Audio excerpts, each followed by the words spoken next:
We're going to see the short-term little spike. Nat gas prices move the most on weather issues and in terms of short-term issues.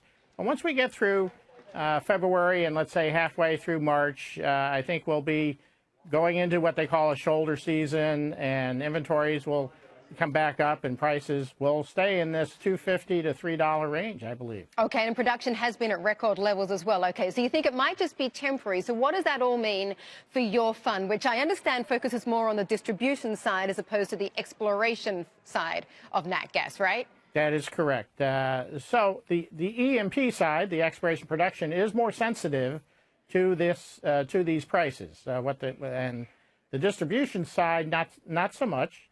And it's more about the growth of natural gas, conversion of power plants to burn gas, things such as that, home conversions.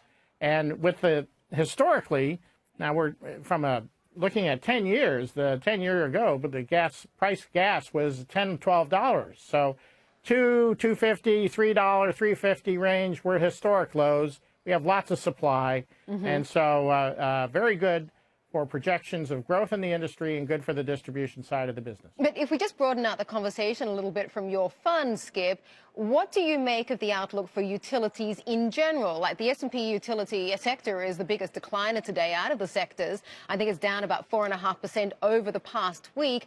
And in a rising rate environment, which we could see as the year goes on, utilities tend to not do so well. Well, I think there's two components. Obviously, there's the income component of the utility stocks, which historically has been a place people go to for income and is sensitive to rising rates. So when rising rates happen, that is a negative on utility stocks. More importantly, though, what is the utility involved in? Utilities can be involved in simply producing electricity. They can be involved in the natural gas business.